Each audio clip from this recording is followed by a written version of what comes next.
जितेश शांतापूरकर. अध्यक्ष महोदय, माझ्या मतदारसंघातील देगलूर व बिलोली या तालुक्यासह संपूर्ण नांदेड जिल्ह्यामध्ये बिबट्याच्या वास्तव्यामुळे खळबळ निर्माण झालेली आहे. बिबट्या तसेच हिंस्र व वन्य शावपदांच्या भीतीमुळे दिवसा सुद्धा शेतकऱ्यांना त्या ठिकाणी शेतावर जाणं अवघड झालेले आहे. महाराष्ट्र राज्य वीज मंडळाच्या ढिसाळ नियोजनामुळे दिवसा लोडशेडिंग व रात्री वीज चालू ठेवत असल्याने शेतीला पाणी देण्यासाठी जीवावर उदार होऊन रात्री बेरात्री शेतकऱ्यांना शेतावर जावे लागत आहे. वन विभागाच्या अक्षम्य दुर्लक्षामुळे बिबट्या तसेच अन्य वन्यजीव सर्रास नागरी वस्त्यांमध्ये वावरताना आढळून येत आहे. सर्वसामान्य नागरिकांमध्ये कमालीचं दहशतीचं वातावरण निर्माण झालेलं आहे.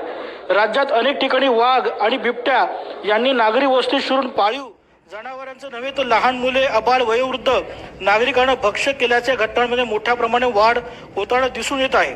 या सर्व गंभीर घटनांनी शासनाने तात्काळ दखल घेऊन बिबट्यांना तात्काळ जेरबंद करण्याचे वन विभागाला आदेश देणं, महाराष्ट्र राज्य वीज वितरण कंपनीच्या संबंधित अधिकाऱ्यांना दिवसाची लोडशेडिंग बंद करण्याची ताकीद देण्यात यावी, यासाठी मी हा पॉइंट ऑफ इन्फॉर्मेशनच्या द्वारे हा मुद्दा या ठिकाणी मांडून विनंती करत आहे. धन्यवाद.